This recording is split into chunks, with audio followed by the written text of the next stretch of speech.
When your old career gives you lemons, throw in some ice, mix in some vodka, and call it a podcast. From the Mac of All Trades studio in Fairport, and driven by Victor Chrysler Dodge Jeep Ram, it's Billified, the Bill Moran Podcast.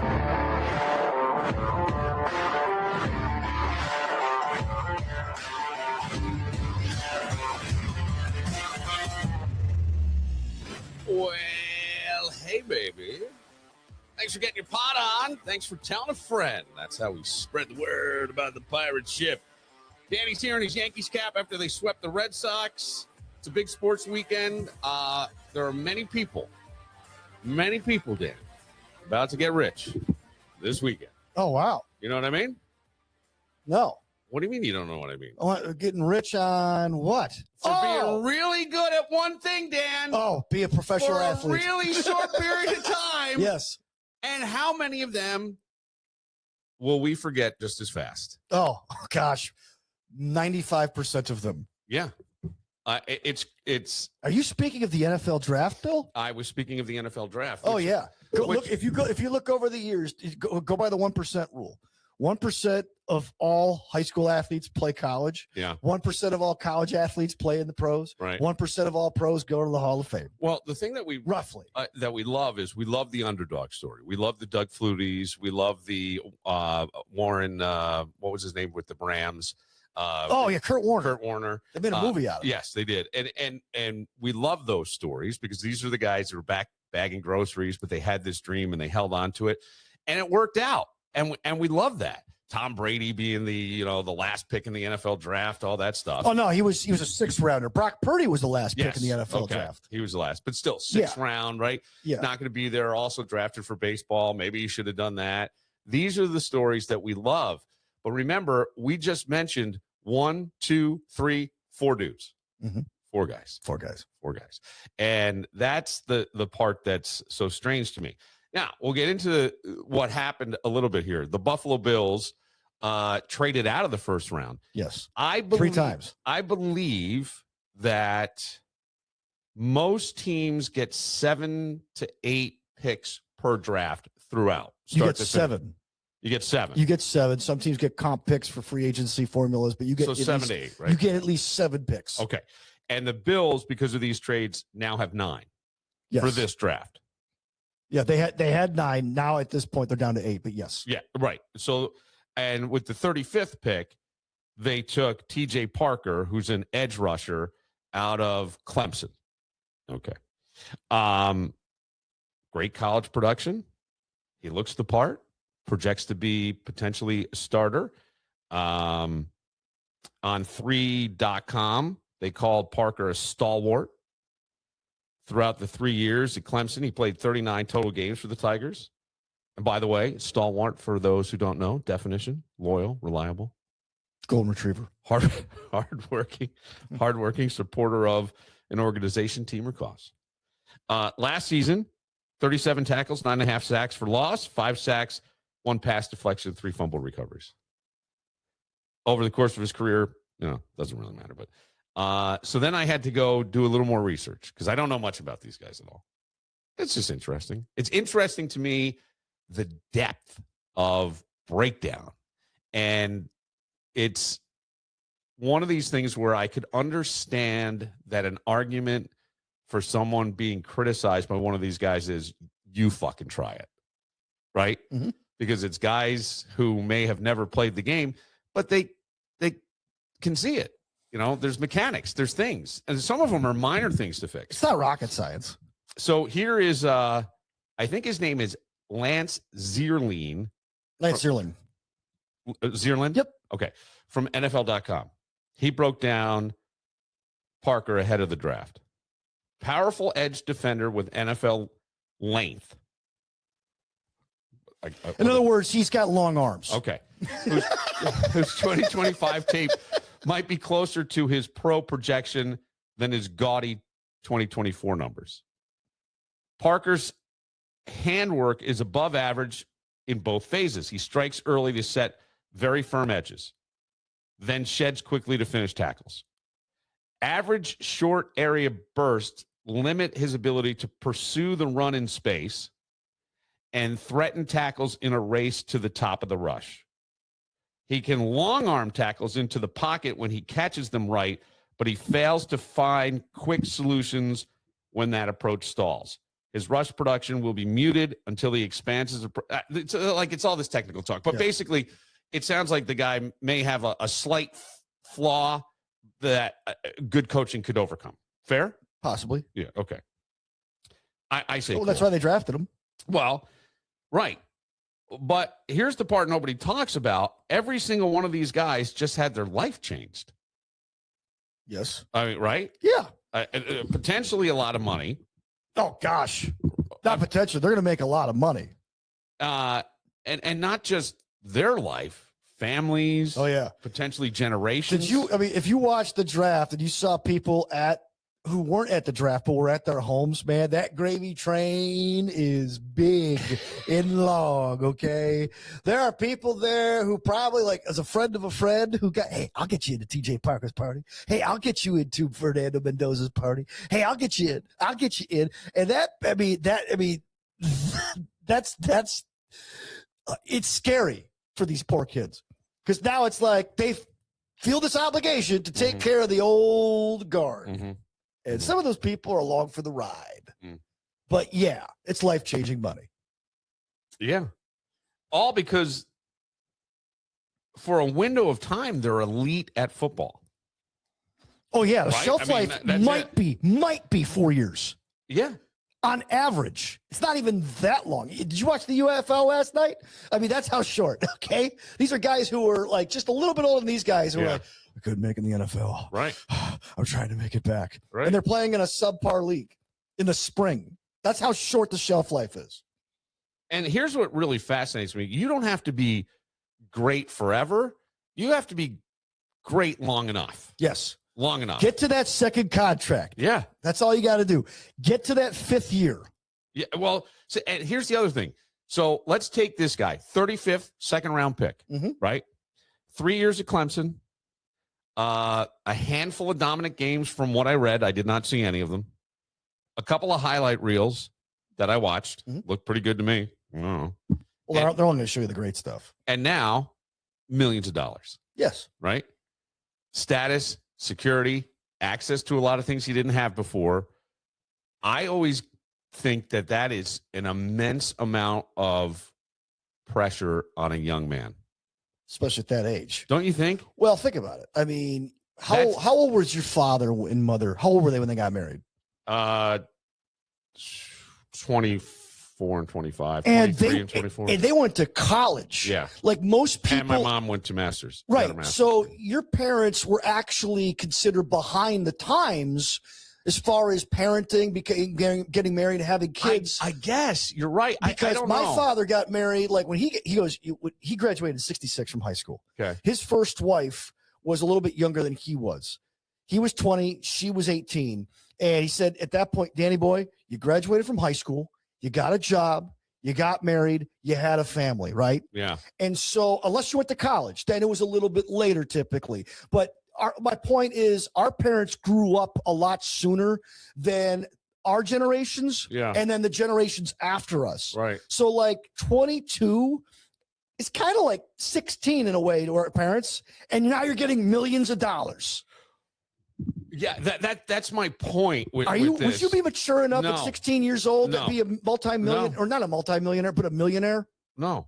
I'd be buying like flat screen TVs, a couple houses, a boat, maybe 2, some cars, one for every day of the week. Dude, I'm with you. I mean, that's the part that scares me. I have, and I say this a lot, so forgive me, but I've done a lot of like self-reflection over the past year, and since I've entered this program, which was not something I sought out, it sort of found me, and I'm very glad it did. But I see all of the stuff, and I go, I don't want to be that guy anymore. Way too much impulsivity, way too much giving into stuff. Fuck 22. Excuse me. Screw 22. Give me 50. Yeah. I couldn't do it because the temptation and the fun, and I know now what I have access to. The impulsivity that I had, and like that's where if something sounded scary to me, right, and it gave me a little twinge in my stomach, I would always go, then I got to do it. Because if I didn't do it, it like ate at me. Oh yeah. Now I'll give you. You never closed that feedback loop. You had to close the loop. Yeah. You had to close the loop. Yeah, Danny, I'll give you an example. At 12, okay, 12, we take a family trip to Ixtapas-Zihuatanejo in Mexico. What? It's a little place in Mexico. Ixtapas-Zihuatanejo. It's really nice if you go there. And we're on a beach and we're watching people parasail, and I want to do it. I really want to do it. Yeah, most kids, Dad, I want to play the darts. I want to parasail. I want to parasail. I want to get up in that thing, but I'm deathly afraid, right? Mm-hmm. So I watch my dad do it, and my dad. Did it get off the ground? No, I don't think. That was just a guess. No. That was just a joke. You see, Billy boy? So I'm not kidding. That was literally just a joke. I know. I don't. No, he didn't. I think that they said they had to wait to the wind. Wait, I'm gonna tell you. Shark.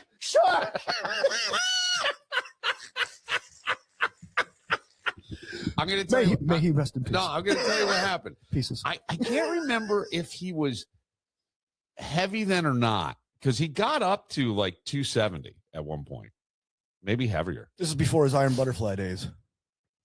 Yeah. He always worked out and stuff. Like even when I was later years in high school, and that's how I did some more boxing stuff, was I would go to this natural bodybuilding gym with him.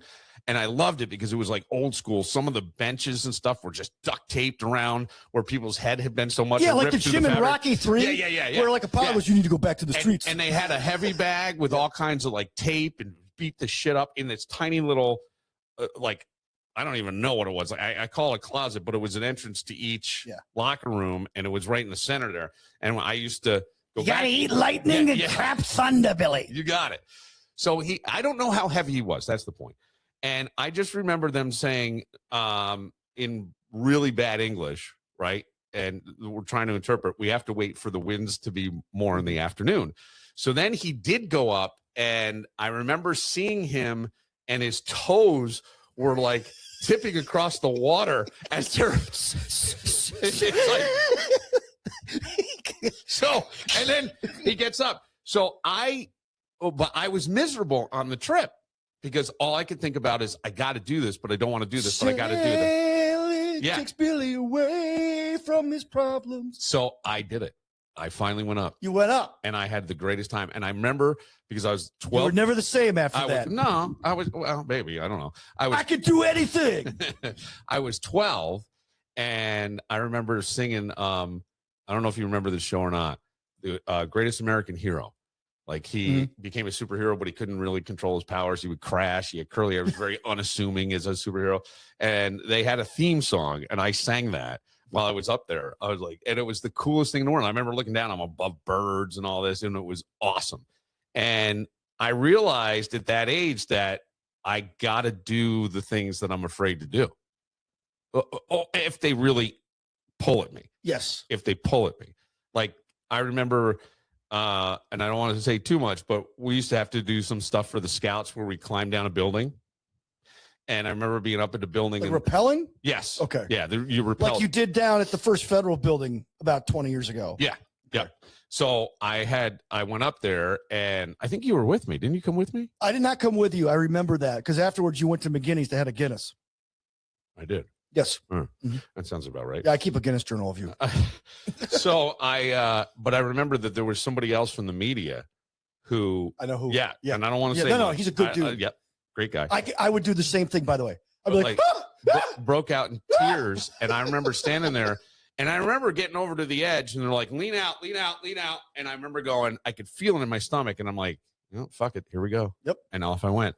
And that's local shock jock Bill Moran died yesterday doing a charity rappel. Stacy Pension is downtown with the latest. She's by the splat. Yeah. And it's Channel 8 at the time, and she was doing news and weather because they couldn't afford to have a full-time weather person. Yeah, I'm at the scene here, and it's pretty bad. I had to do one down the There's some of them, and there's some of them. Years later, they came to me and go, will you do it again? And I said, yeah, but I can't do it during the times you want. They go, well, will you? It's down the Kodak building this time. So I'm like, yeah, but listen, man, I got. Oh, you got the little eagle's nest sitting there. Yeah, hey, guys. I said, I have limited time here. I've got to get my kid somewhere. So Jameson was with me. He waited at the bottom. I went up. I just can't. I practically slid down the building. You're like Spider-Man. I didn't even care. I was just like, and because I knew I wasn't going to get hurt. And if I did, what am I going to do? It's too late. Too late now. Yeah. The thing is, everybody thinks we're biggest fear of humanity, uncertainty, right? Get down to the bottom of it. It's uncertainty. Uncertainty that the plane's going to land. Uncertainty where I go when I die. Uncertainty what's going to happen with it. It's all future. It's all anxiety. Sorry, guys. I just remembered that my life insurance doesn't cover splat. You guys are on your own. So my thing would be, okay, it's too late now. What are you going to do about it? Yeah, you can't climb your way back up. Right. So why think of the worst scenario? What if it doesn't? What if it goes great? What if you have a great view? What if you really enjoy it? What if you find something you really like? And that's where my head goes. Right. When you're about to crash, don't look at the wall, look at the road. And that's where my friend Ellie always calls me Polly. Polly? Yeah. Polly Sunshine. Because I always Pollyanna. Okay. Pollyanna. Like I'm always saying nice things and stuff. Yeah. But that's just how you're not yelling. Yes. Yeah. I'm joking. No. Yeah. That's true. Stop effing with the phones. That wouldn't work. No. That just doesn't work. Please. Here's the sort of uncomfortable question though when it comes to like the NFL and the draft. Where does everybody go when it doesn't work out? You've dedicated your life to something. This is all a lot of these. I don't know. I don't want to say majority, but it's all majority of them really know is that it. I just wonder, like, what happened. So, do you remember that Miller Lite commercial with Troy Aikman, where he goes to buy Miller Lite at a convenience store, and this one guy goes, "Man, I'm a huge fan of yours." Well, I'd like to live in the past, but thank you. Then his phone rings. It's his ringtone. Aikman back to throw, touchdown. He goes, I live in the past. Yeah. Because I would. And the thing is that it's not just the guys who didn't make it. Days. Yeah, it's not just the guys who didn't make it. It's the guys who did. Now what?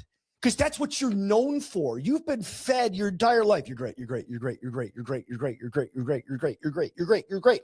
And now, okay, now what do I do? Right. Where do you take that competitive spirit? Where do you take that edge? Nothing will ever eclipse, like in your mind, what you just did. And now you have to figure out a way to live your life beyond being, as Josh Allen said, his wife told him, just a football player. You're not just a football player. And we're seeing it with guys like Peyton Manning, who's made a second career and a third career in acting and all that other stuff. And, you know, Josh Allen's probably going to be that guy. Tom Brady has done broadcasting. He's become an owner. But, yeah, they were great. What about the other guys? Well, that's what I'm saying. And again, when you mention the guys, I want people to keep the number in their head. You mentioned 2. Yeah. Right?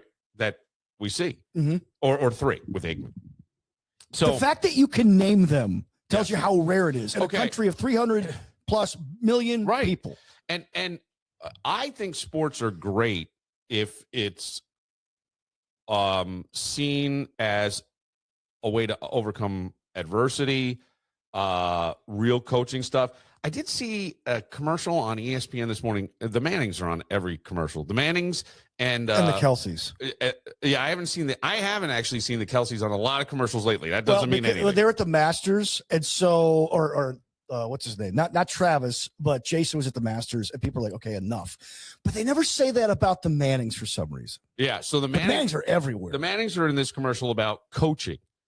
And basically saying, like, we're taking it back. Oh, take back sports for make it fun again. Yeah, but I'm like, when was it not? And I guess it gets too serious. You got kids you're using it as a path out. Okay, so Kevin has his sons who play competitive travel hockey, and they're really good at it, and they've been good at it. But I think the Manning's point is that in the 90s, they started travel leagues for baseball.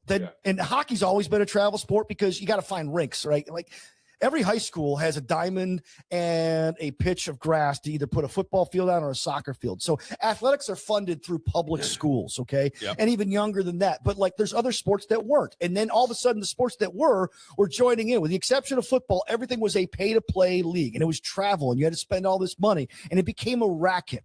And now, well, if your kid wants to play, he's got to be pretty good.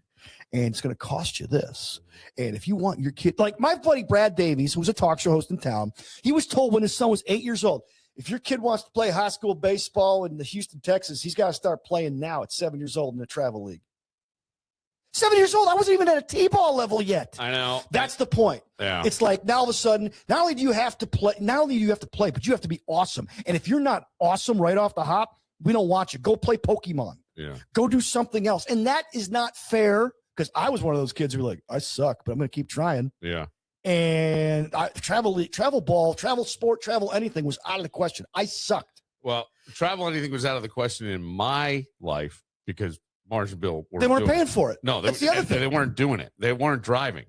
I got into a private high school, and it would require me to take what they call the loop bus, and I'd have to meet it like 4 miles from my house, get on that. It would take me into Poughkeepsie.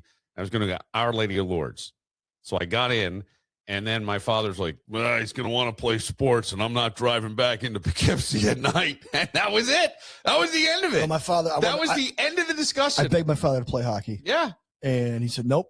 I work with a bunch of guys. They say it's incredibly expensive. You're not playing. Yeah. It sucks. That's the end of it. Yeah. You want to play baseball? You can sell candy bars. I'll let you play baseball. But that's it. I mean, my brother right now is going through it with his oldest son, and he's fantastic. Right. He's 10 years old. So to keep him play, because like he plays travel ball, but travel ball is hit or miss. Sometimes there's a lot of gaps. So he signed him up for the local little league, which I played in, he played in, my father played in, coached, right? And the first thing my nephew says to my brother after the first practice, Dad, these kids suck. No, they're just. Yeah, they're kids. They're kids. Right, but he might need a different level. No, right. Well, that's the whole thing, though. He's used to playing like travel ball. Right. And the Manning's whole point is, can't we just make this fun? Well, we can make it for everybody. That's the whole point. Yes. Do we have to racketize I'm glad this? you explained that because I'm going, well, sports are fun, but I get what you're saying. It gets more competitive. Right. And it's almost focused. like it's only for the elite athlete. Yeah. No, it should be for everybody. Shut up.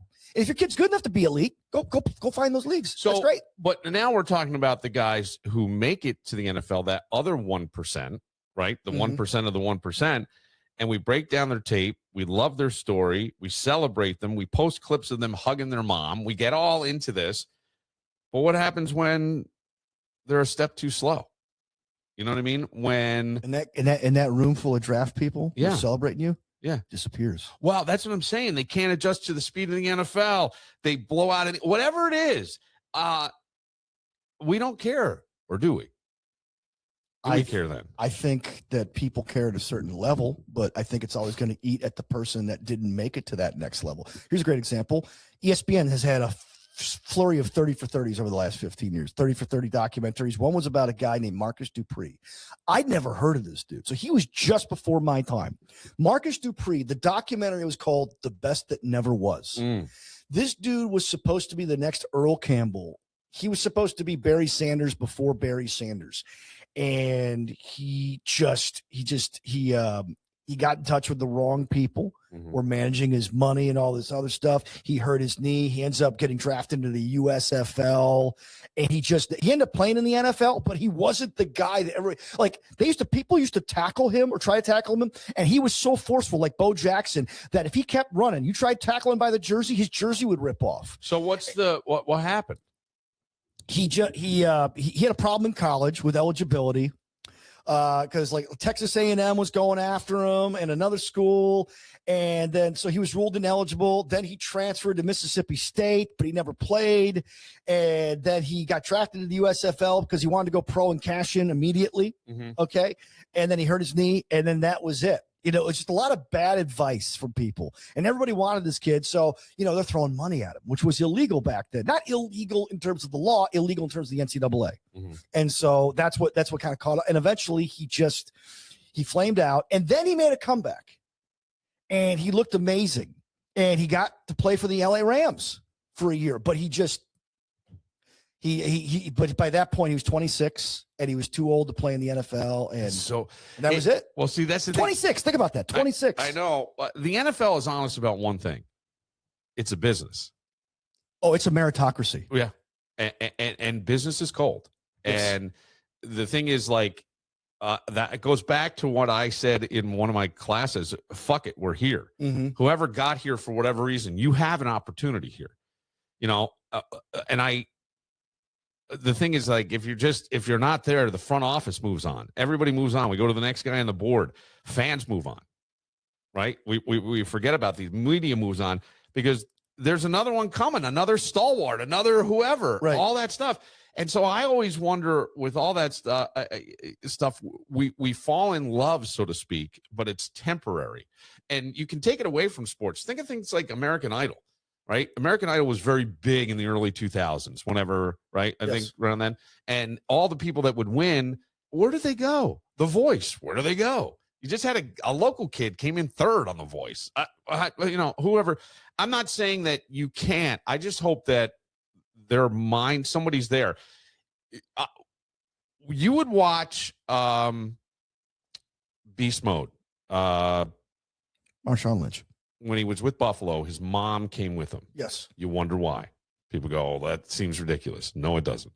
I'm starting to see now as an older guy that all that stuff is scary because there's a lot of people with temptation, right? You're a young guy, go to a club. You have a name. You're part of something bigger than yourself, the Buffalo Bills, the NFL, right? And people want to get a hold of that. Women, men, everybody. Right. I was one of the few people who got to interview Marshawn Lynch when he would talk. Mm-hmm. He was a rookie, right, in 07. I was covering for the Dunkirk Observer. And I go to talk to Marshawn Lynch. And the first thing I got to ask him one question because he was walking. He doesn't like talking to anybody, as you know. I'm just here so I don't get fined. Yeah. And he starts talking, and I noticed that his teeth, he's got a grill on. Yeah. Like every tooth is lined in gold. Yeah. I'm like, oh, I see where that signing bonus went. Yeah. I mean, and that's why his mother was there because, like, somebody had to keep him in line. And by the way, he got into a lot of trouble in Buffalo. Uh-huh. He had a woman with his Porsche and all this other stuff. Drunk driving. Here's the thing. People forget that he played in Buffalo. Yeah, I know. He's known for Seattle. Yeah. Beastquake. Yeah. He's not known for playing in Buffalo. No.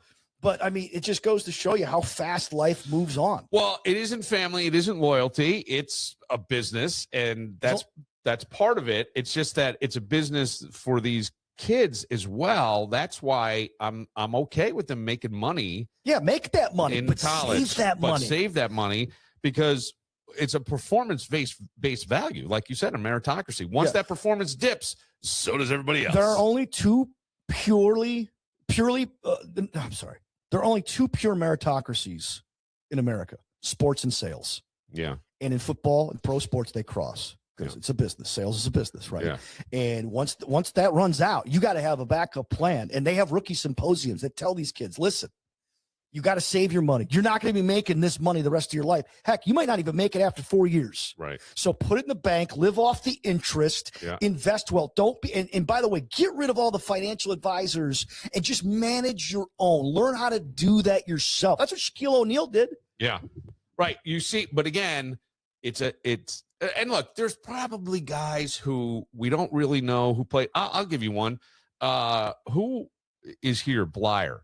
Who was Rocky Blyer?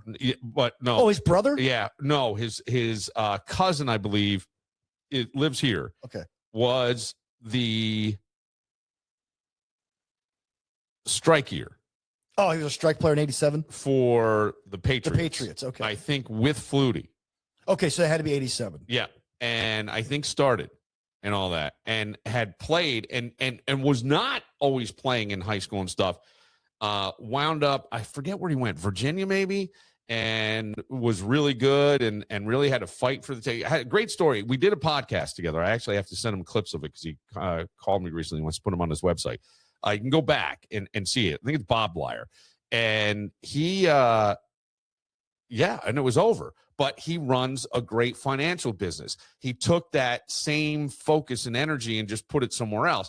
And I'm sure a lot of guys do. I don't know. It's one of those things. As I watch this, I go, man, some of these dudes are going to be just forgotten, and it's too bad.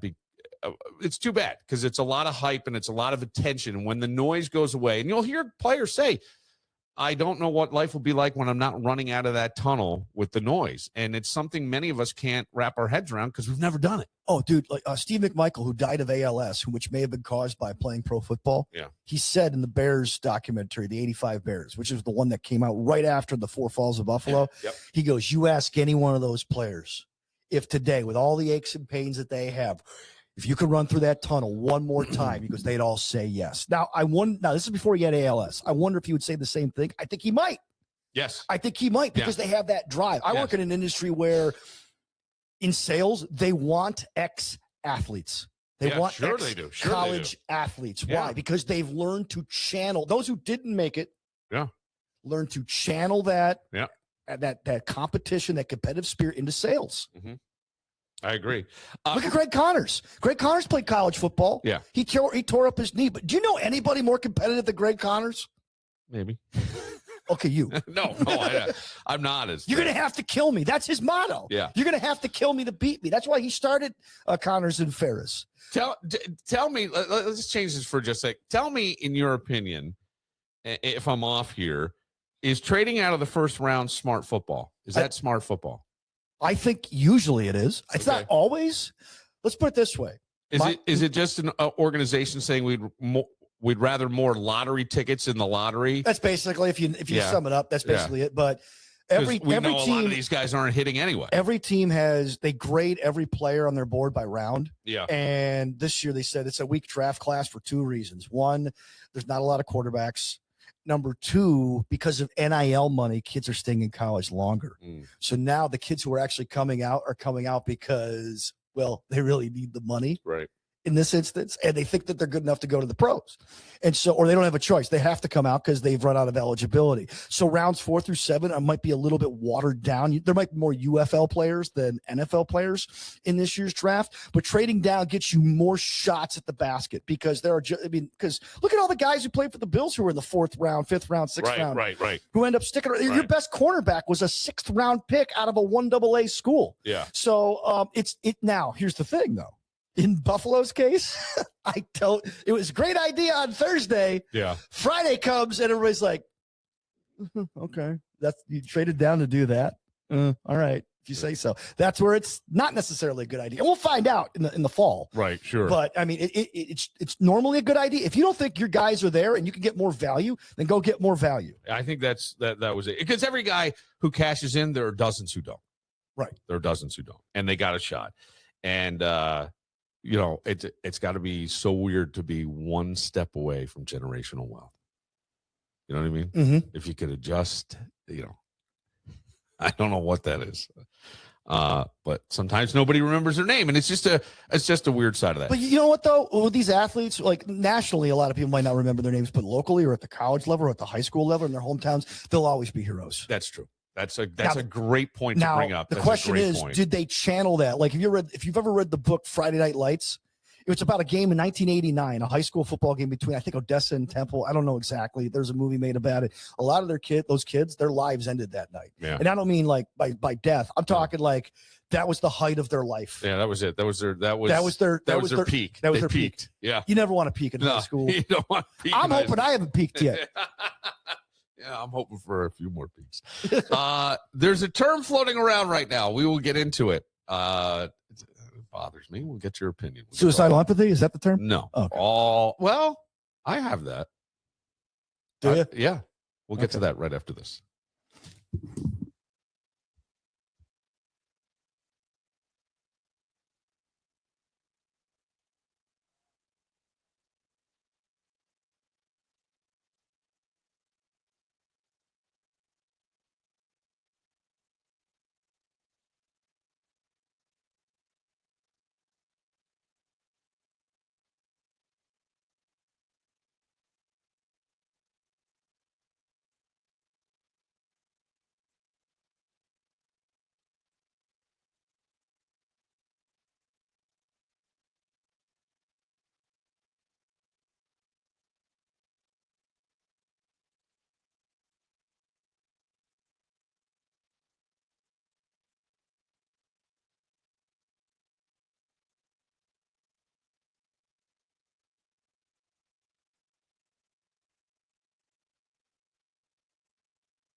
What was the term you said, Mike? What is it? Suicidal empathy? Yeah. You don't have suicidal empathy? No, I don't. Okay. Suicidal empathy is I know what it is. okay. Yeah. Basically, what's going on in Europe? That's what they're putting. I mean, hey, you know what? We're going to feel bad for people, even if it kills us. What do you mean? Gad Sayed wrote the book Suicidal Empathy. It's basically about how government is into their feelings and allowing and signing off on certain policies that allow crime to escalate because they feel bad for certain groups of people. Mm. And yeah, even if it kills us, we're going to just allow it because we feel bad. All for right. those So people. I took it completely differently. Okay. Yeah. No, I'm just summing it up. I was thinking real suicidal empathy for people who commit suicide, which a lot of people go, I get really mad at them and I get very angry. And my thing would be more like, I feel bad because there's so much pain there. And if you can't handle it, it's a way out. Oh, that's a different thing. I get it. So that's what I thought suicidal empathy meant by that. No, suicidal empathy means we're going to destroy it. our society because we feel bad for certain groups of people. So we're just going to let them just take us down. Yeah. Yeah. Invite the third world in, become the third world. Well, I think that's it's a tough. I'm just summing it all up. No, I know. I think that's the way people see it. So then it becomes like their talking point. So my question would be, if that's how you feel, what are you doing about it? Right. And I think there are people who are trying to do, like I became friends on X with someone in Great Britain named Conservative Goth. I don't know who this is. Liam Gallagher of Oasis wrote a post called God is Great. And I wrote back, hey, Liam, did you find Jesus? Because if you did, you'd lead a heck of a heavenly choir because he was a heck of a lead singer. Mm-hmm. Okay. And this person liked the post and then followed me. And I asked this person, I go, what the heck is going on over there in Britain? Here's what they wrote. I don't even know if it's he or she.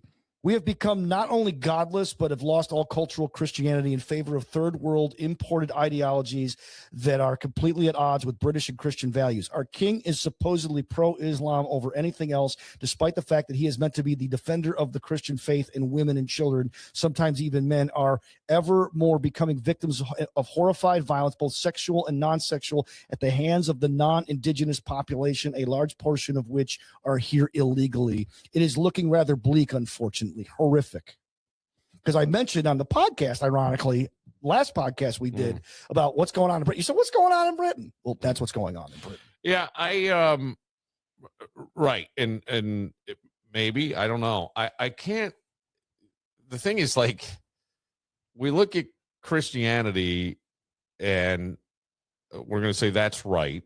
And we'll say that Islam's wrong, at least in the way that sounded, right? And when I look back on Christianity and even England itself, I'll just take it from my roots, my people. The potato famine of Ireland should have never happened. That would never have happened. People starving. Okay. Mm-hmm. It was England's fault. England was demanding that if you wanted, they came in, they were taking over the land. They said, if you want to own your land, you have to give us so many bushels of whatever. Otherwise, we're taking the land. So Ireland had enough food. And it's not uncommon for anybody who's worked in agriculture to have a season where the apples just don't come. The peas aren't, right? Okay. So we had a blight on the potatoes. Ireland's a small island, so it spread, right? Mm-hmm. Okay. There was enough food in Ireland. It was just going to the British. England took it all. They didn't give a fuck. They didn't care. So the Irish, a lot of them had to go, they were starving to death. So they got in really what they call coffin ships, where people were dying of starvation, dying of disease, to come over here. You had families ripped apart. And I'm just using Ireland as an example. It's every country around the world that these things have happened to. And like my great grandmother was 9. Can you imagine 9 leaving your family, never seeing them again? My great grandfather came over here at 10 years old. Yeah. By himself? By himself. So did my great grandmother. That's why we can't find other Borellos like outside, like in other words, like when Facebook came out, we found other Borellos. We thought we were the only ones. Right. And then there were some in Louisiana, there were some in Tennessee. But I mean, we had no idea because he was the only Borello Right. that we knew of. Right. That came across.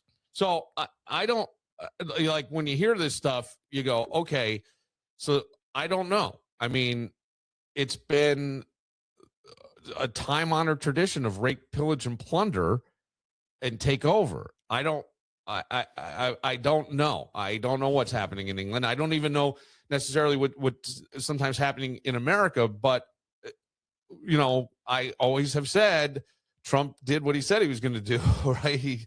We haven't had really a border issue. Okay. I'm not sure what's going on there. I just would say that if it almost sounds like they're saying they're coming in and taking over and we're allowing them to do it. Well, you could have said that about Ireland with the Brits. So what are you going to do about it? Go back in your history and figure out, I don't want this happening here. So what do you do? Right. No, I think that there's guys like Tommy Robinson and others. Elon Musk is involved. They're trying to do that. Like America is pretty much the last domino to fall. The rest of the world is pretty much like, okay. Well, and I can't. I think that there's also like a misunderstanding. I always think the bad is what gets the attention. Is it that way through everything? No, it's not. It never is. So what are we doing where, there should be limits and boundaries. I get that, but also acceptance and, you know what I mean? Like there's got to be a middle ground. I understand that. I understand like where do you draw the line? I get that. I understand that. But I think at this point, history has shown us, hey, this group of people can't figure it out.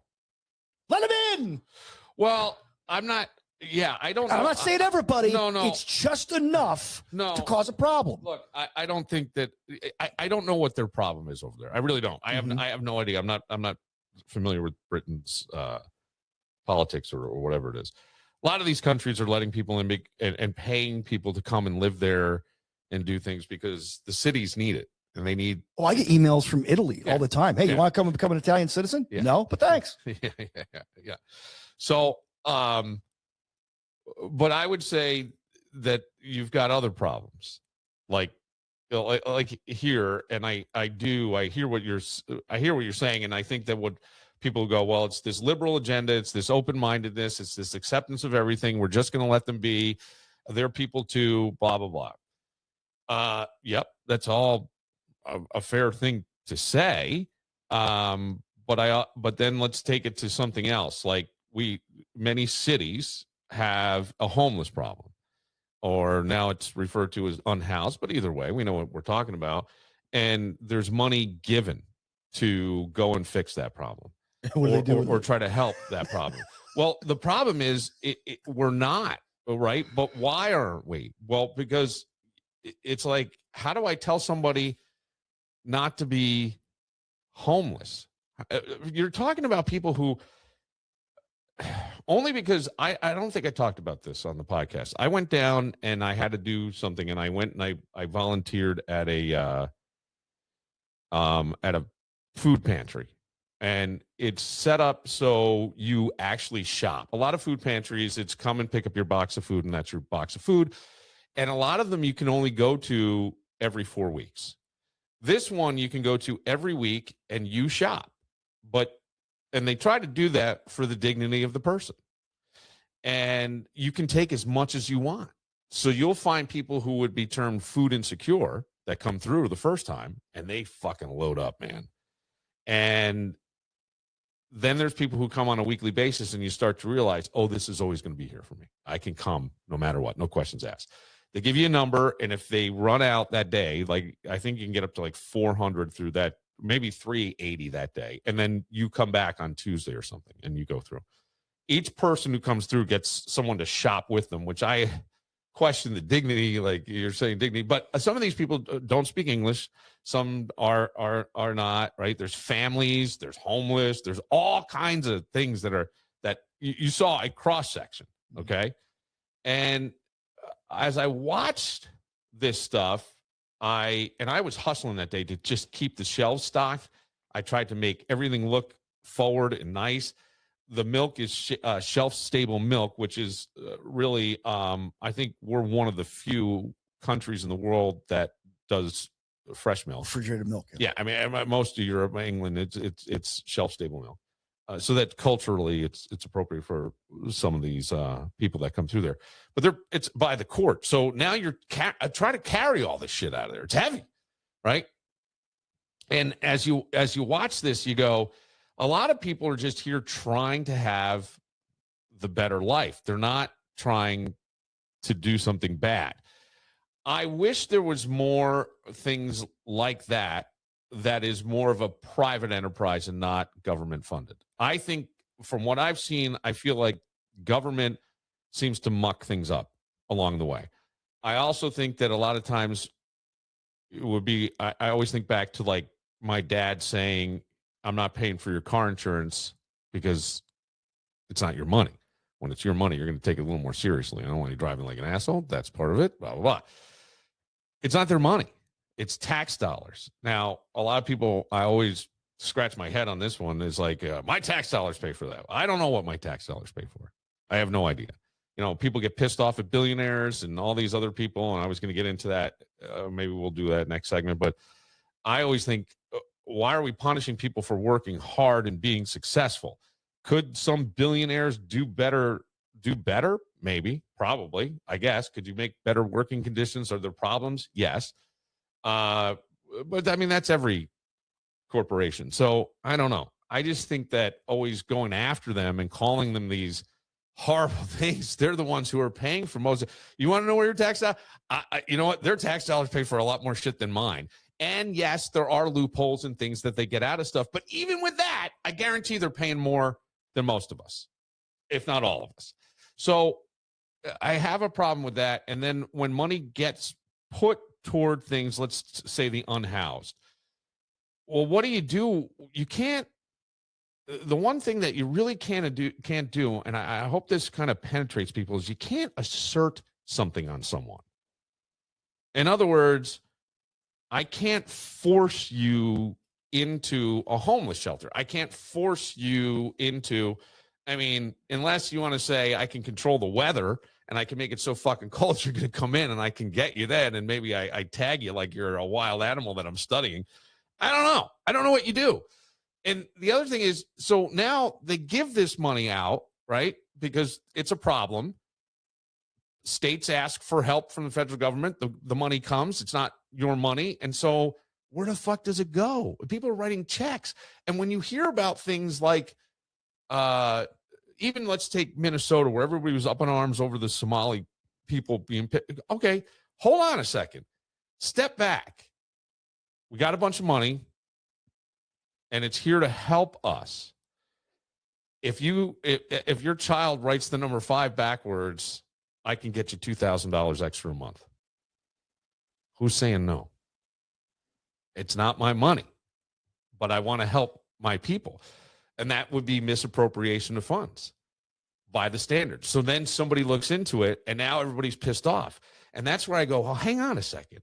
Put yourself in that thing. I'm somebody who isn't from this country. I'm trying to make it. It's hard for me to get a job. It's this, and someone's offering me $2,000 a month if my kid writes the number 5 backwards. Fuck, they all write the number 5 backwards. I got 5.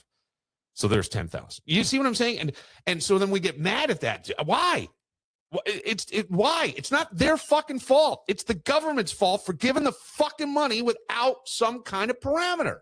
Yeah, that's the problem. Yeah, I don't think anybody's blaming. They might be blaming. They are. They might blame the people, but they're out. Yeah, but they're blaming the government first. Well, but that's the problem. And I mean, California's trying to pass a law to stop Nick Shirley from investigating this stuff. But you're not going to be able to fix like the unhoused until you get people's mental health better.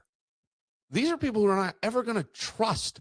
Something happened to them that's so fucking bad that they can't figure it out.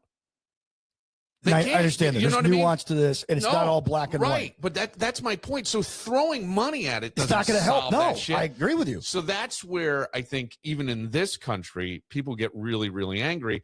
And I'm like, the pendulum always swings, right? And we've come to a world now where it's not about what's necessarily right or wrong. It's about who's the loudest in the room and who's got the most attention. And the loudest in the room becomes the person that gets the stuff. And so we all sort of acquiesce to that. And that's a bad thing to do. I think a lot of times if you have a real fight with somebody or an issue, sit down and write down the facts that we know. You gave this money, nothing happened. You gave this money, this happened. These are facts. We can't argue those. Right. That's a fact. Now, tell me your side. Tell me your side. How do we figure this out? And I think that's the only way that I could ever see any of this shit getting fixed at any level in any government, any country around And I think, the world. unfortunately, I think that you've heard the term uniparty, where basically everybody, like on one side or the other side, they're really just working together. Yeah. And so, in other words, the right doesn't want to go after the left because then the left will go after the right. Yeah. And so this just becomes this endless cycle of what you just described. So we don't do anything. Right. And the money continues to go down a drain. And I think nothing gets investigated. Right. Nothing gets solved. It only gets worse. And I understand. I mean, you can understand why people get frustrated over, like New York State was giving so much money to illegals that came in and housing them and all that.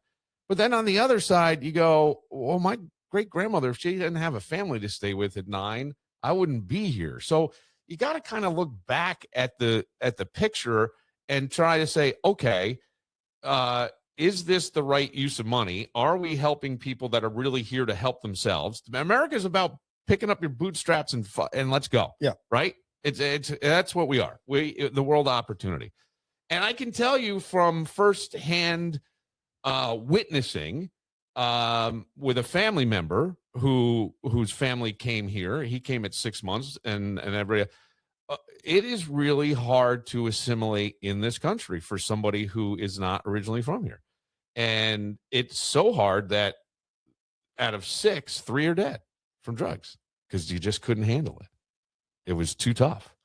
Your identity, your everything, it's too tough. And others, the other 3 are wild overachievers, wildly overachieved. And maybe that's not the right term to say, but very successful. Doctors, lawyers, medical doctors, doctorates, and lawyers at the highest level. So, okay. So that's what we want. We want that. Right. If you come to this country, that's what we want. Okay. But we have a different problem now here too. What about the people that are here, that have had air conditioning their whole lives and food in the refrigerator? They're fucking lazy. They're not doing anything. Yes, that's true. So what are we going to do? Right. Right. So there's all kinds of shit. And I don't know what the answer is. I really don't.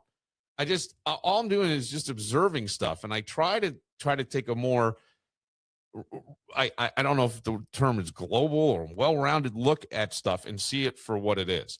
Yes, we have a problem.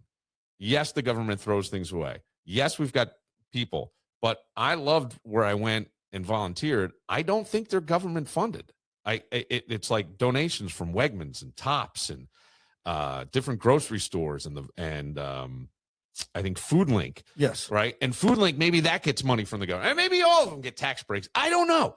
All I'm saying is, like, this was a machine that served a community with people who were there trying to protect the dignity of humanity, letting you actually shop, not telling you what you can and cannot take, and trying to keep it as organized and clean in a very small space as much as possible. I thought that was pretty fucking good. I'm all for that. Yeah. I'm all for that. I wish the government would step back out of things because it becomes right. Everything becomes political. Politicized. Yeah. Everything is political. Right. Everything is. It just is. And so that's okay. But it's not, because it doesn't always work. And this is something that does work. This does work. And by the way, it's all volunteers. It's all volunteers and a lot of young kids, because, like my son went to a private high school. You had to do community service so many hours every year. You got to do it. Well, those boys were all there doing it and hustling. And it just shows you kind of like, there, but by the grace of God, go I. It's a thin line, my friend. Oh, it is. It's a fucking thin line. Keep that in mind. You don't know what's going to happen today. No. And what I'm also saying is, like, here's the other thing that, God damn it. It's always your fault. I dropped the phrase. You asked me what it meant. I did because I thought it was something different. And I understand. But my point is, like, I just don't think it can be that direct. Like, these people are fucking evil and taking over. Hold on, bro. I didn't say that. No, but that is sort of what that guy said in the text. I mean, if we're going to distill it down, we're letting these guys in and they're fucking up our country. Okay. And what are we doing about it? Well, right. But his point is, what are we doing about it? Yes, but they're not doing anything. Okay. Well, I'm not in England. So the only place I know is here, right? I'm not there. I don't know what it's like over there right now in terms of that stuff. But all I can tell you is look at the history of the world. My people wouldn't be here if they didn't fucking take all the food from Ireland. It's almost like if people who believe in karma go, well, guess what? Now it's your turn, fuckers. Terrible way to look. Not the right answer. How do we get this so it's okay? People are leaving situations that are shitty. Yeah, we don't. There's so many countries in the world. I couldn't tell you. I couldn't tell you the exact number, but there's tons with governments and things and all this shit. I don't know. Somewhat horrible. You want to live in North Korea? No. Okay, that's the only right. So I get the people coming out. I don't get the violence and the want to take over and this other stuff. But there's been religious extremists of all kinds. So if it was like infidels, I mean, I always questioned this when I was a child because I went to a church much like you. And they'd have the people come in and they were missionaries, right? And and I would always wonder things like,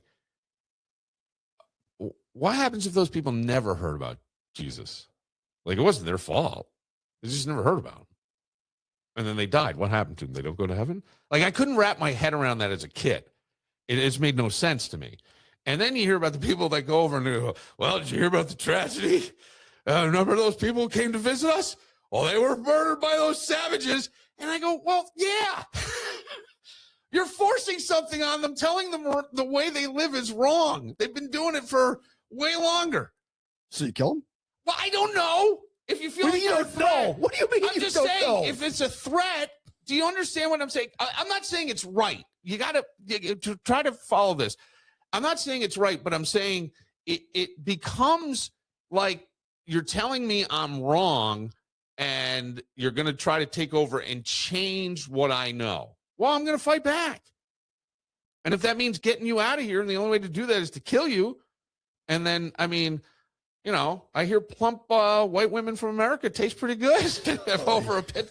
You know what I'm saying? Like, that's my point. Is like, I just, why are we telling everybody they're fucking wrong? Even these people coming in, right? Let's say it is a Muslim extremist, and they're going to say you're wrong. We're going to wipe out Christianity. Okay. What is this? Fuck, man. We're all human beings. You actually are all having a very similar experience at different levels. I don't know. Do you like living in America? I do. Mm-hmm. And I got to be honest with you. I'm not afraid of my neighbors. No, me neither. Right now. Why? Because we have laws. No, well. We have codes of conduct. Okay. And there are some people who hang on a second. Because I see where you're going, and I get this.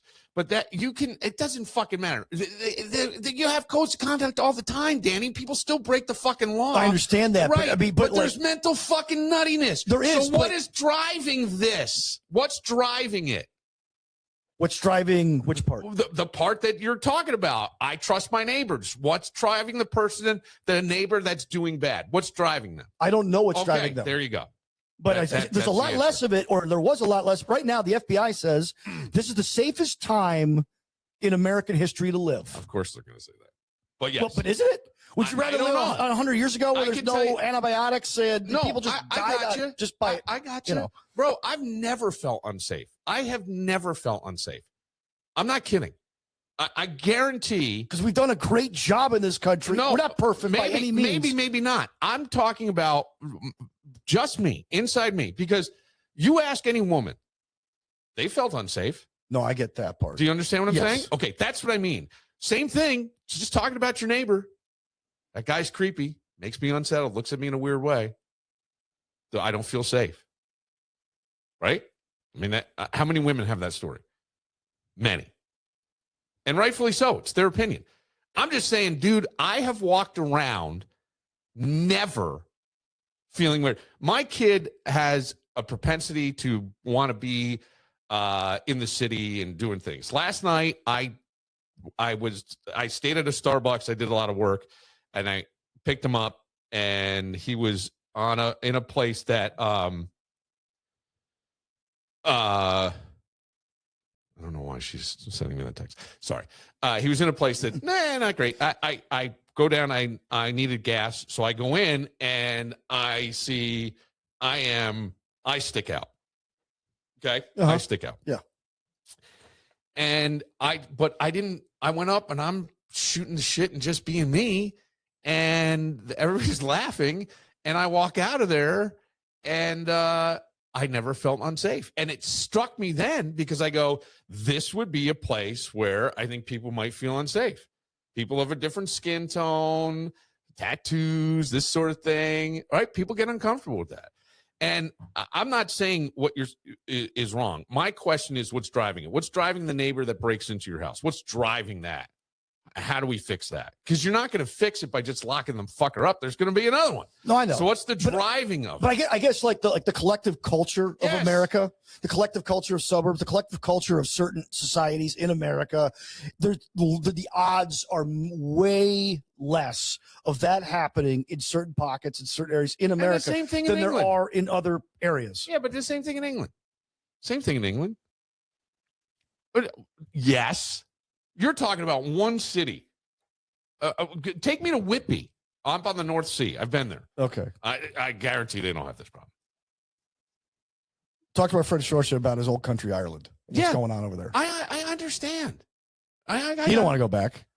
Well, I don't know that Ireland's even that bad either. I mean, we're not hearing about like people being mowed down.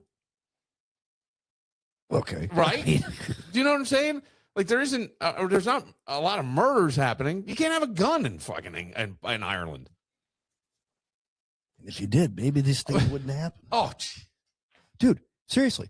Well, what is it happening? I don't know what's happening. There are like there's like women are being raped. Okay. By gangs. Okay. And nobody's doing anything about it. Okay. If you speak out against this religion on Facebook, you go to jail. Okay. That's a freedom of speech issue that we have in this country. We don't have that issue in this country. Over there, they do. Guys are showing up. Hey, did you post this on Facebook yet? You're going to jail. Why? Because I spoke out about gang rapes? Yes. Okay, but that's the issue that's going on over there. But my point, okay, but see, this is where I know. I didn't mean no. And we'll wrap this up because it gets a little silly. Yeah, right? I apologize. Circular. But my thinking on this is what I don't understand is gang rapes that are happening. So they're all people who don't. Let's say I was born in Britain and I was raised in Britain and my family goes back to the 10,000s or to tens. Yeah. Okay. So these people don't belong and they're the ones that are doing the rape, or are there other people doing the rape? That's the point. Everybody speaks with such a broad brush. I know everybody's not everybody. And then we get down into it, and it turns out that no, it's like a mix. It's a gang with a mix of people. Okay, I could go to Chicago, and I guarantee there's some shit happening there, and parts of New York City, and I bet L.A., and I wouldn't be surprised if right here where we're sitting. So that's the part that I get somewhat upset with, because I go, are we focused on the right stuff?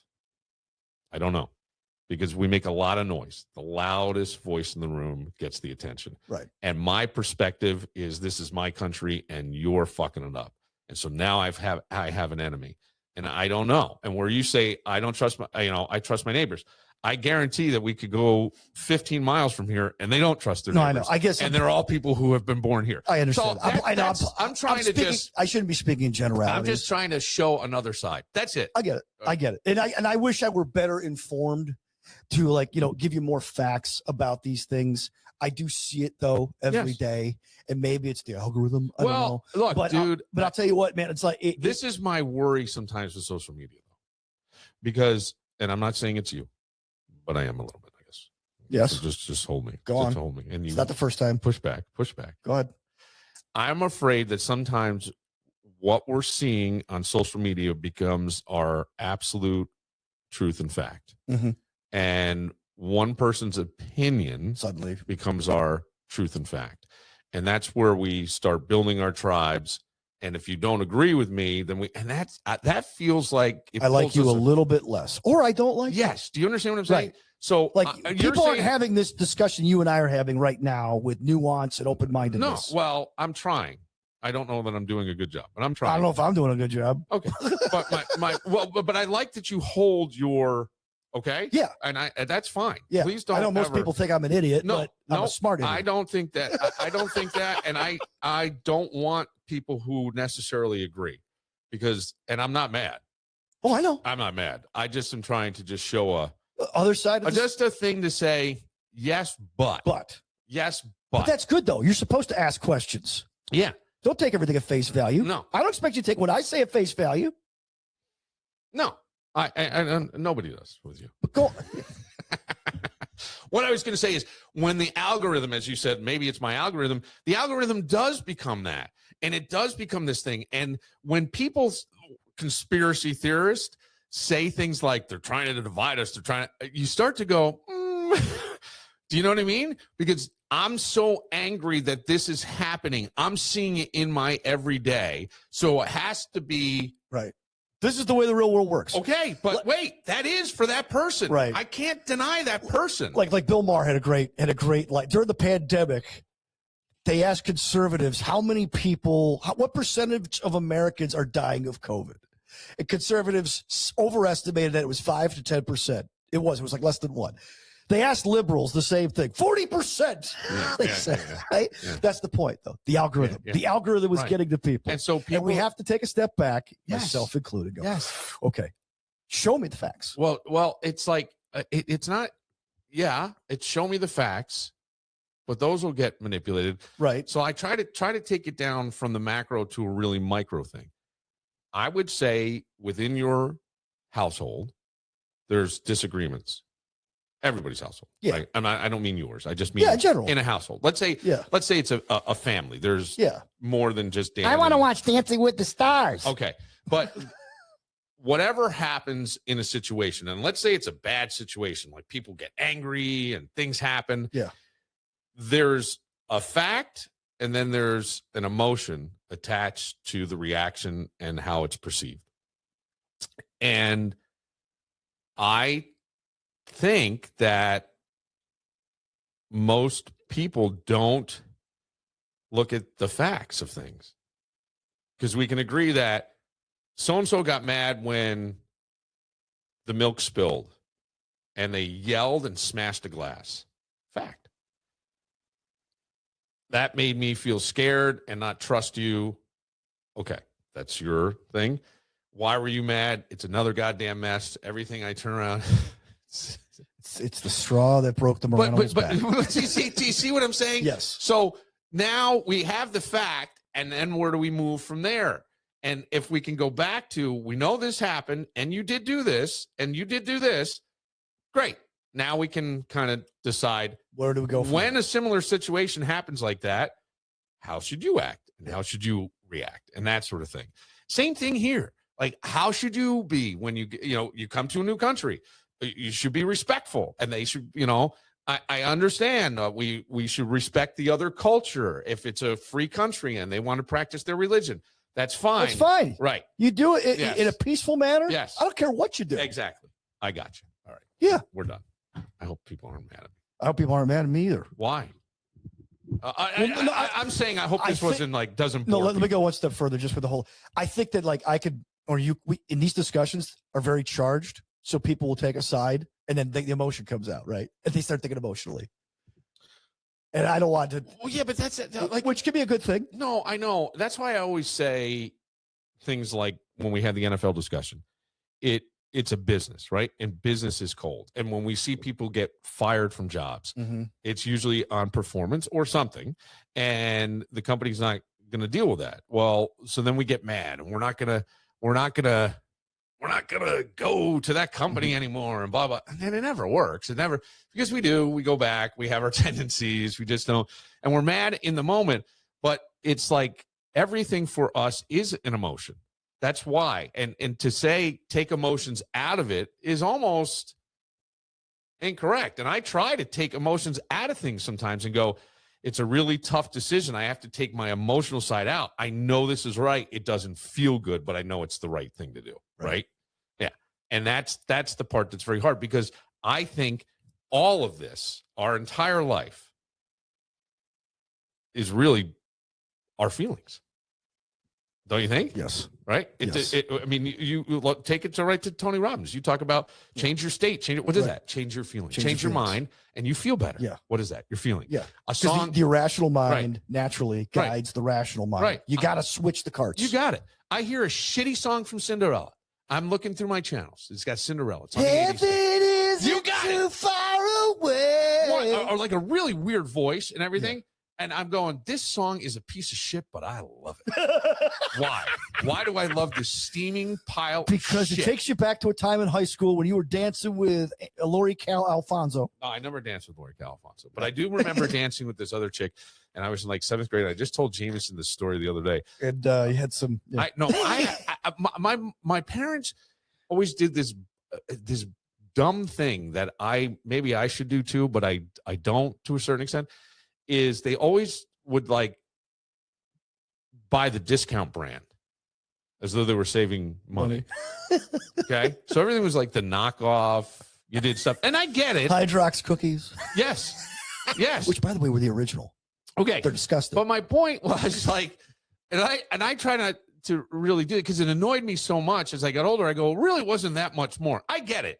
You know, there's a difference between what am I? Top Care Pop Tarts and real Pop Tarts. Yeah. Vineyard and Vine clothes and something from Walmart. Okay, Right. I got you. But my point was like but this was everything. Everything was this. So parachute pants come out. Parachute pants were lined and they have it. Yeah. I got pants that you could fucking see the color of underwear through mine. But you got your parachute pants. That's what you wanted. Yeah, the You underwear wanted said, parachute. can't touch this. So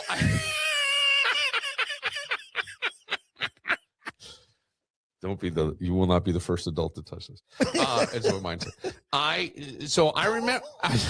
Oh, man, this is a dark segment. All right.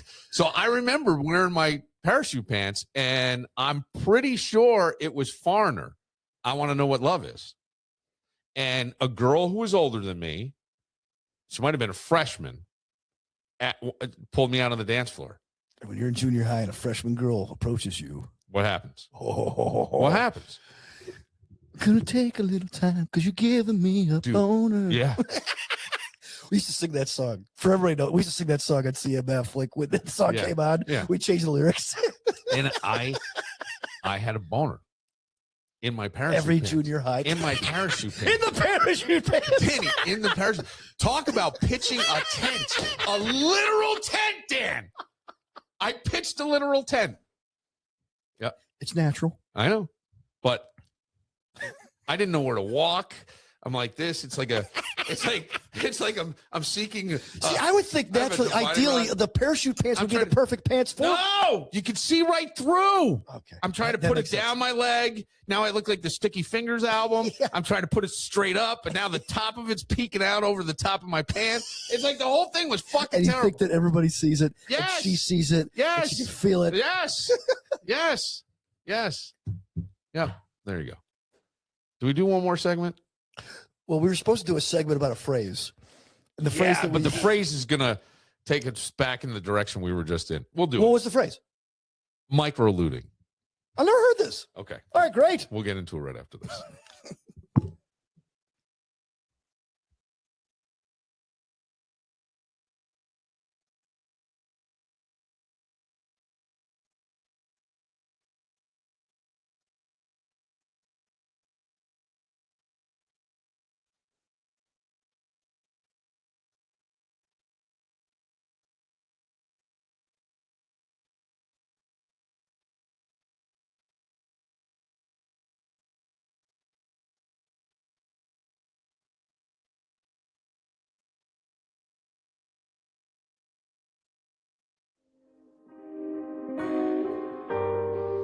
There's a term floating around that I had never really heard of before. I guess because everything now we have micro, we have macro, we have all kinds of stuff. Micro dosing, right? We've got that. We've got Joe Rogan's a big microdoser. Okay, I guess. I don't know. I don't know what it is. I think it's just where you take like a small amount of a natural substance, let's say marijuana, acid, mushroom, whatever. Well, I guess acid's not necessarily natural, but mushrooms grow on the earth, and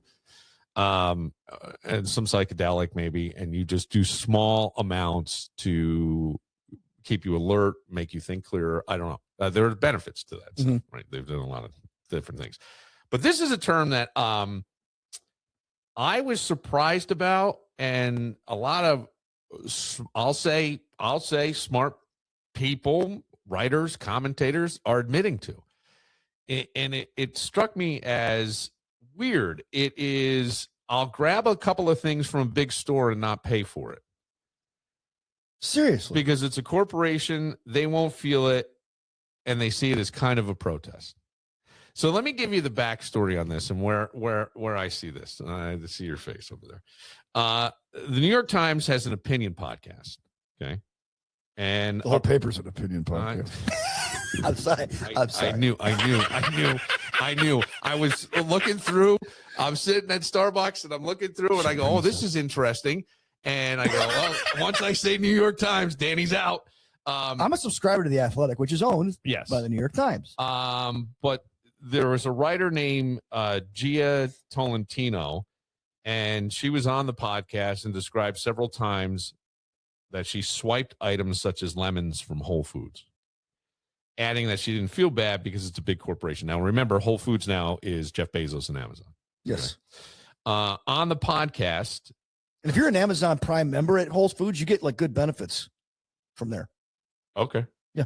Oh, wait. If you're a Prime member? Yeah. If you're a Prime member, you go to Whole Foods, like you get like 5% off and you get like points and stuff. It's kind of cool. Oh, I didn't know that. Oh, yeah, man. I got a Prime card now and everything. I'm set for life.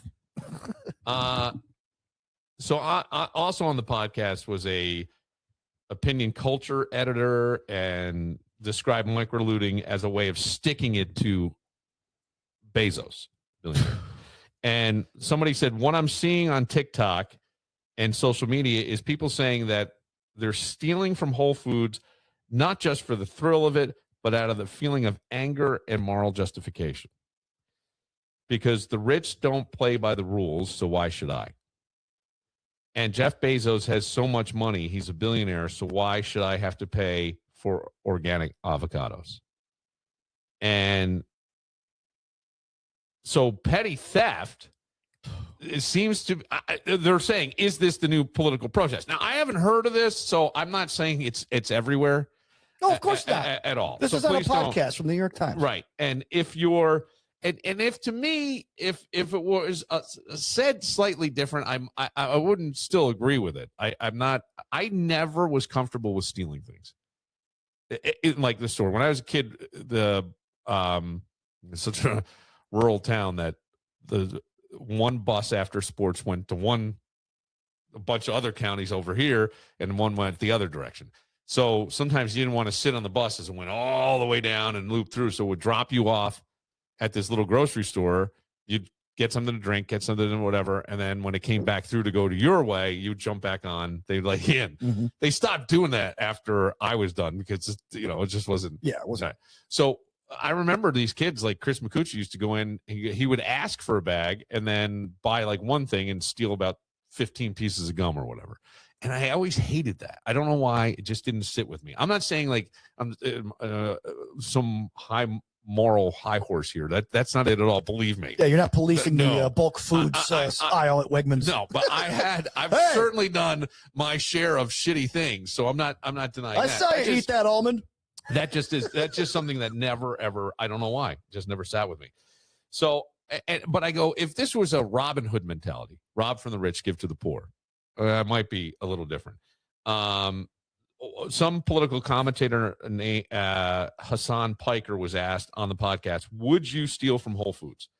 And he said, yes, and I have under very specific circumstances. I will say, I think that stealing from a big box store,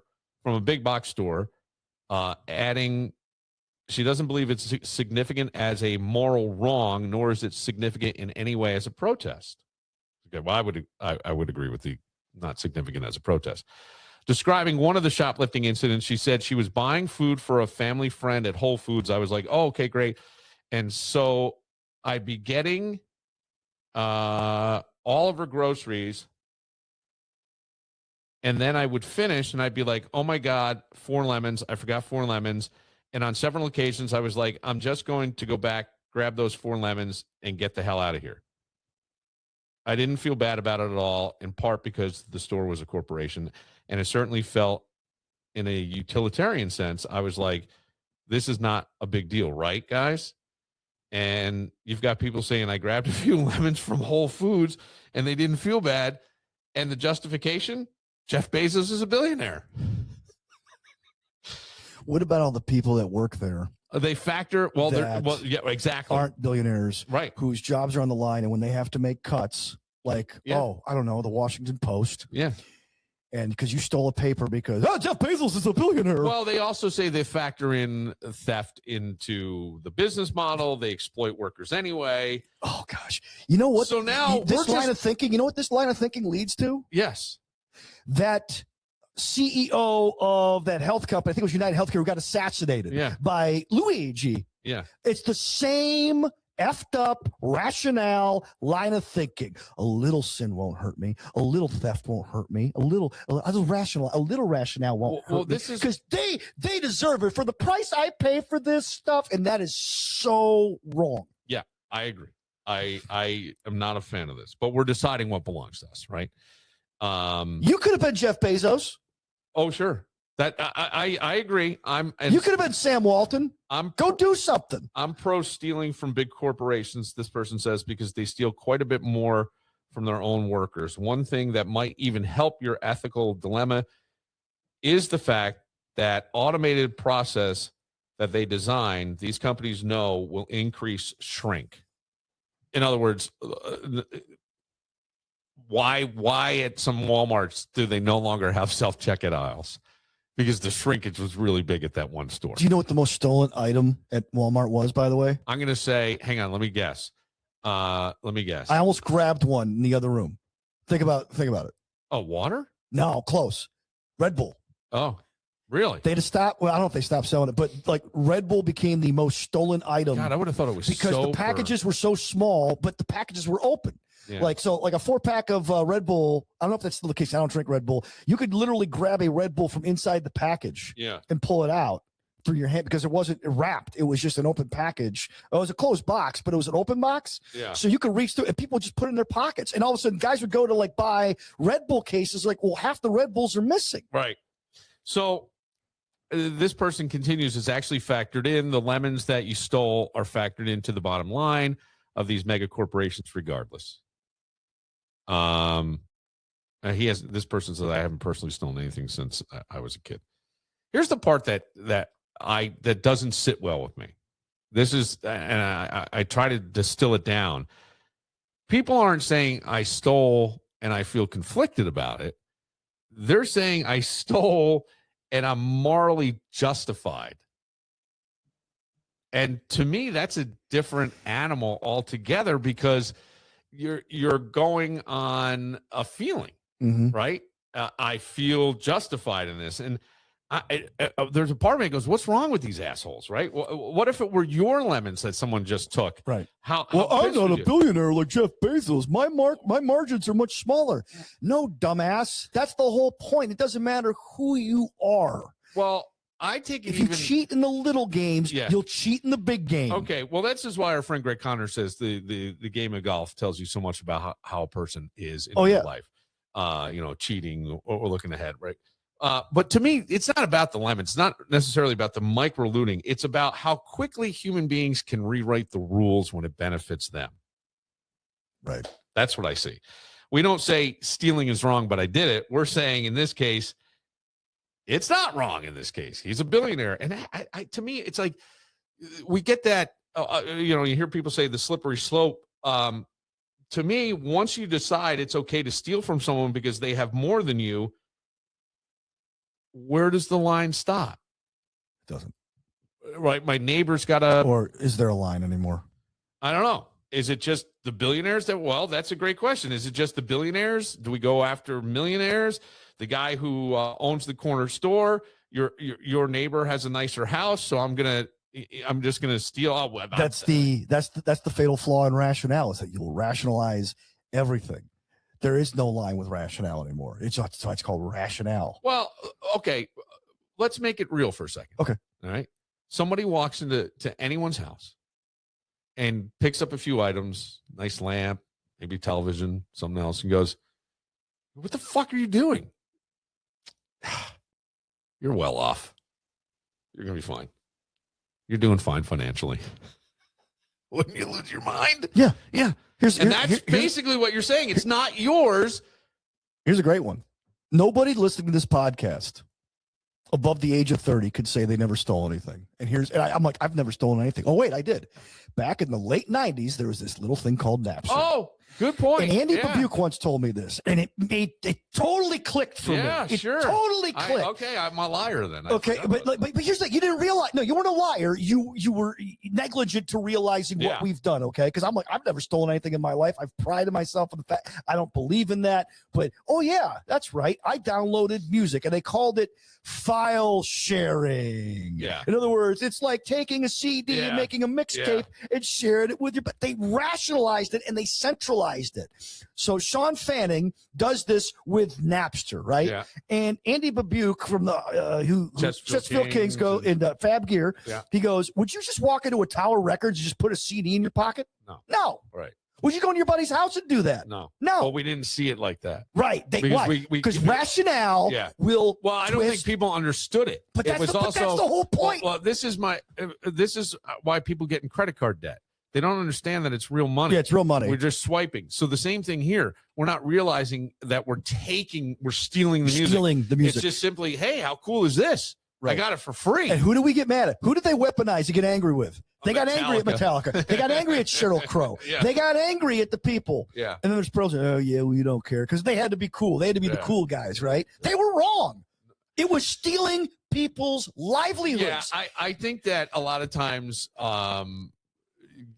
we all have to do something for free for a certain point. You get a little further ahead. Yeah, it's called an internship. Well, that or whatever. No, I hear you. Or it was. I don't know if they still do that. No, they do, but in certain aspects. But I would say, but even like, if someone's going to hire you to do a voiceover, you give them a free sample, right? And it takes your time and it's something you charge. Well, you know what I mean? So you would do that. But you're not doing it for free forever, is my point. No. And that was exactly what Kevin plays songs on his pit, and we have to guess, theme that tune. But it's not yours used to be enough. It's not yours, right? And I think people still say that to kids. And I hear, there's this self-righteous billionaire, they're a billionaire. Can billionaires do better? Probably. I don't know. Could they make better wages, better conditions? Could Bezos at certain things? Fair conversation, I would say. Sure they could. But stealing from a grocery store and calling it activism in some way or justifying it to me is like, that's not a protest. It's lazy. It's illegal. Well, it's convenience dressed up as morality. Yes. What it is. It's just people being. And when you rationalize that stuff, you'll rationalize anything. Right. You'll rationalize cheating on your wife. You'll rationalize. Well, Dan, I got the cold shoulder for a long time, and I don't know. My neighbor's been very nice to me. Yeah. I helped her out. She's invited me to her pool parties with nobody home and the lights off. She showed me attention. Turn off the lights. Let's take a shower. I was just washing her back. You want to, I always think you want to protest. Don't stop at you want to protest. Okay, shop local. Let's do that, right? Mm-hmm. If we're really against Bezos and the takeover, shop local. Go to a farm stand in the summer, or go to there's not many of them, but mom and pop grocery store, or somebody there are little ones around. You can find them. I'll buy my barbecue sauce from here, but I'm supporting local. Or grow your own food. Right. So it's a good way to do things too. If it's vegetables, organize. You can vote on shit. I understand. To me, there's hundreds of ways to make a statement that don't involve taking something that isn't yours at any level. And what worries me in the conversation, and again, who knows how big a deal this is, and I may have at some point inadvertently done something like I would normally go back and go, oh, shit, I put that in my bag and all right, whatever. So maybe I'm being a bit of a hypocrite, but I never went out of my way. What worries me a little bit with this theft is the lack of friction. Mm-hmm. No friction there. Yeah, no guilt, no pause. Right. No internal debate. Just like, yeah, that's fine. Don't tell me. You know, if I'm off, I don't know. I think the best revenge is always living well. And how do you live well? How about you live righteously, or try to, at the very least, as much as you possibly can? Because nobody can do it. Nobody can do it. Not one person. Not one second of one day. But can you try? Can you make the effort to live a life that's pure and holy? Can you try? That's the best revenge. And I know somebody out there is listening to this and they're going to rationalize and go, yeah, but behind every great billionaire, every great fortune is a great crime. Yeah. Yes, I understand that. That does not justify your crimes. It doesn't. I know. It doesn't. I mean, I think you and I don't see this as necessarily harmless. I think no, it's not. I see because eventually it adds up, and eventually, then how about what if Bezos uses that as the rationale? Well, we got to close the Whole Foods here because there's too much theft here. We got to move these Wegmans out because of. I mean, let's take a real life example. Okay, I don't know how true this is, but I know there's only one Wegmans in the city. And a lot of people are upset there's only one Wegmans in the city. They say there's food deserts in the city. And the rationale that they've said, this isn't me, this is that the Wegmans family pulled Wegmans out of the city because there was too much crime, too much theft. But the Wegmans are this great corporation. They can afford a few dings a day. That's where it goes, guys. Yeah. And you don't like it when the tables are turned on you, do you? Well, see, this is the thing. Yes. Because to me, this is a thing that slowly erodes trust. Bingo. Right. So I don't trust in this neighborhood that I'm going to be able to run a sustainable business because people are stealing from it. I don't trust. And I look. By the way, look at New York State. Businesses are leaving. Why? Oh, yeah. Why? But this kind of stuff does drive up prices. It does affect the workers. It's not yours. You want to protest? Grow your own. You know what I mean? I don't know.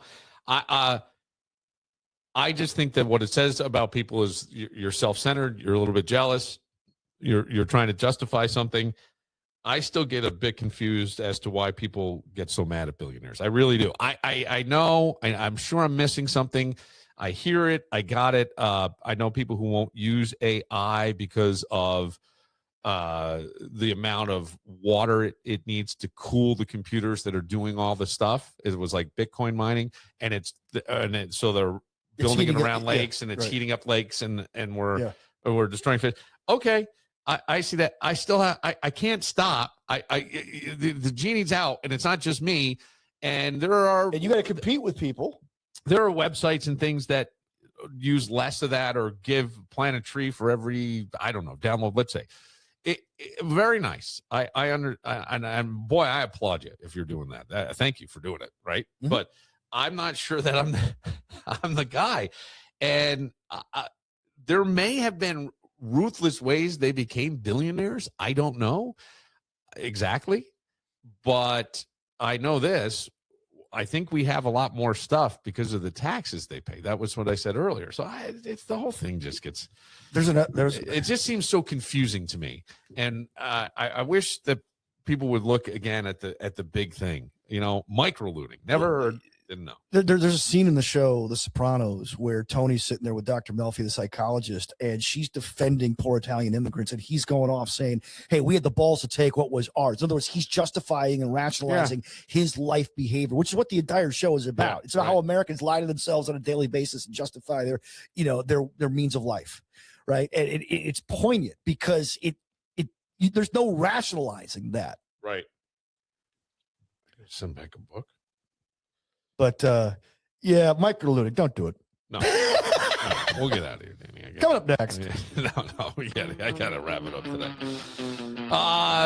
For Dan Barillo, lots of opinions. Boy, it was fun. I do like these kind of things, but we'll see if Coming up everybody next, else the NFL draft breakdown from Greg Connors. He is not a happy guy right now. Oh, he's not? Oh, no. Oh, I haven't seen that. Oh, do you think I got thoughts on the NFL draft? Yeah.